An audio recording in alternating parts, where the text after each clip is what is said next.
Hello दोस्तों, GS exam H में आप सबका बहुत बहुत स्वागत है।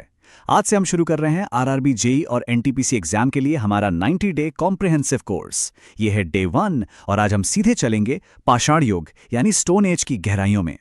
5 लाख साल का इतिहास सुनने में ये किसी कॉम्पिटिटिव एग्जाम की तैयारी करने वाले के लिए एक पहाड़ जैसा लग सकता है ना? लेकिन फिक्र की कोई बात नहीं। अगर तरीका सही हो तो इसे समझना बहुत आसान है। तो ये रहा हमारा आज का रोड मैप। हम एक सिंपल फ्रेमवर्क से शुरू करेंगे, फिर तीनों युगों पेलियोलिथिक, मेसोलिथिक और नियोलिथिक को डिटेल में समझेंगे और आखिर में एग्जाम के लिए एक जोरदार रिवीजन करेंगे। तो तैयार हैं? चलिए शुरू करते हैं।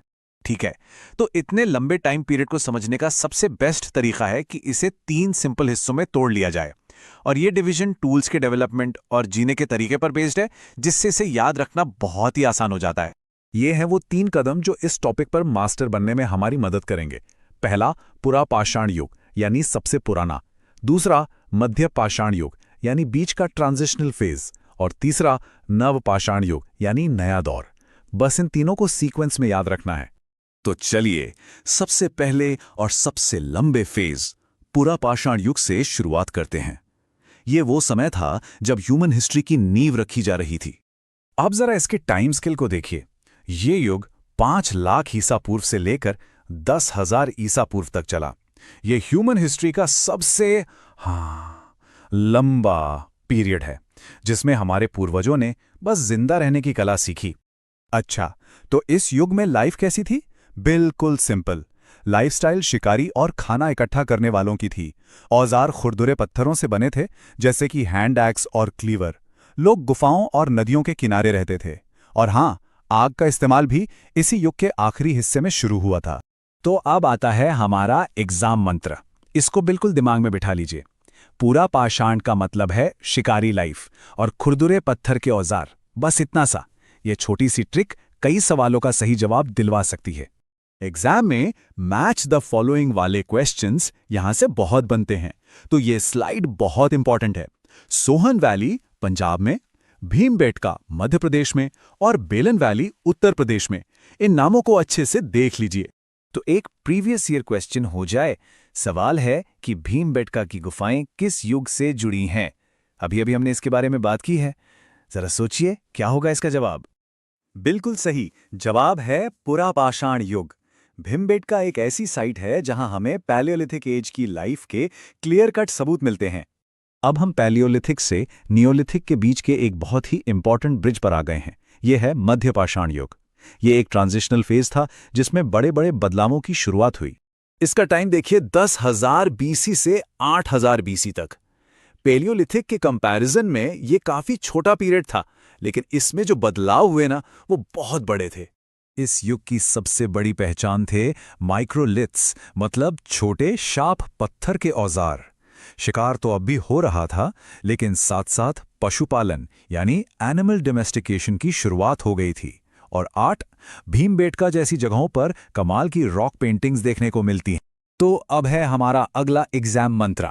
मध्य पाषाण को सीधा जोड़िए माइक्रोलिथ और रॉक पेंटिंग से।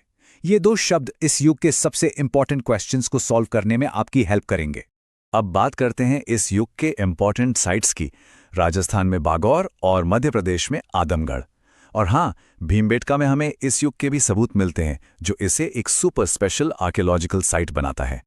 और अब हम आ पहुंचे हैं ह्यूमन हिस्ट्री के सबसे रेवोल्यूशनरी, सबसे क्रांतिकारी दौर में, नवपाषाण युग यानी नियोलिथिक एज। ये वो वक्त था जब इंसान ने अपनी किस्मत हमेशा के लिए बदल दी। ये युग चला 8,000 बीसी से 4,000 बीसी तक। और इस दौर में इंसान ने वो खोजें कीं जिन्होंने आज की दुनिया की नींव रखी। ये बदलाव सच में गेम चेंजर थे। खेती की शुरुआत, जानवरों को ठीक से पालना, औजार अब एकदम पॉलिश थे, मिट्टी के बर्तन बनने लगे। और सबसे बड़ी बात, लोग एक जगह बसने लगे, परमानेंट सेटलमेंट्स। यानी इंसान अब शिकारी से किसान बन चुका था। और ये है इस टॉपिक का आखिरी और सबसे इंपॉर्टेंट एग्जाम मंत्र। नव का मतलब नया, और नया मतलब एक नई लाइफ। और ये नई लाइफ आई खेती और गांव से। सिंपल, नवपाषाण इक्वल्स खेती प्लस गांव। आसान है ना? नियोलिथिक साइट्स तो एग्जाम के लिए सुपर इंपॉर्टेंट है। मेहरगढ़ जो अब बलूचिस्तान में है, बुरज़ाहोम जम्मू कश्मीर में और चिरांद बिहार में। ये नाम अक्सर पूछे जाते हैं। और ये दो फैक्ट्स तो आते ही आते हैं। डायरेक्ट क्वेश्चंस बनते हैं यहां से। खेती का सबसे पुराना सबूत कहाँ मिला? मेहरगढ़ में। और गड्ढा घर यानी जमीन के नीचे बने घर के सबूत कहाँ से मिले? बुरज़ाहोम से। इन्हें बिल्कुल मत भूलिएगा।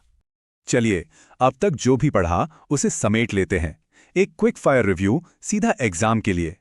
औजारों में एवोल्यूशन कैसे हुआ? पेलियोलिथिक में खुरदुरे पत्थर के औजार, फिर मेसोलिथिक में छोटे टाइनी टूल्स जिनको माइक्रोलिथ्स कहते हैं, और आखिर में नियोलिथिक में एकदम पॉलिश्ड स्टोन टूल्स। ये सीक्वेंस बहुत जरूरी है। ओके, रैपिड फायर शुरू। हैंड एक्स, जवाब है पुरापाषाण। माइक्रोलिथ, सीधा जवाब मध्यपाषाण। खेती की शुरुआत, बिल्कुल नवपाषाण। गड्ढा घर या पिट ड्वेलिंग, ये भी नवपाषाण काल की निशानी है जो बुरज़ाहोम में मिली। तो आखिर में इस चैप्टर से सबसे जरूरी फोकस एरियाज क्या हैं? पत्थर के औजारों के टाइप्स, साइट्स और स्टेट्स की मैचिंग, खेती का पहला सबूत, रॉक पेंटिंग्स और हाँ, इन तीनों युगों का सही सीक्वेंस। और जाते जाते एक सवाल, रफ हैंड एक्स से लेकर पहले खेत तक, इस पूरे स्टोन एज में वो कौन सा एक इन्वेंशन था जिसने इंसानियत की किस्मत को हमेशा के लिए बदल दिया? इस पर सोचना जरूर। तो डे 1 के लिए इतना ही। उम्मीद है कि आपको ये सेशन पसंद आया होगा और सब कुछ अच्छे से समझ में आ गया होगा। अगर हाँ तो प्लीज इसे लाइक कीजिए, दोस्तों के साथ शेयर कीजिए और हाँ, पूरी 90 दिन की सीरीज के लिए जीएस एग्जाम एज को सब्सक्राइब करना बिल्कुल मत भूलिएगा। कल मिलते हैं डे 2 के साथ। Thank you.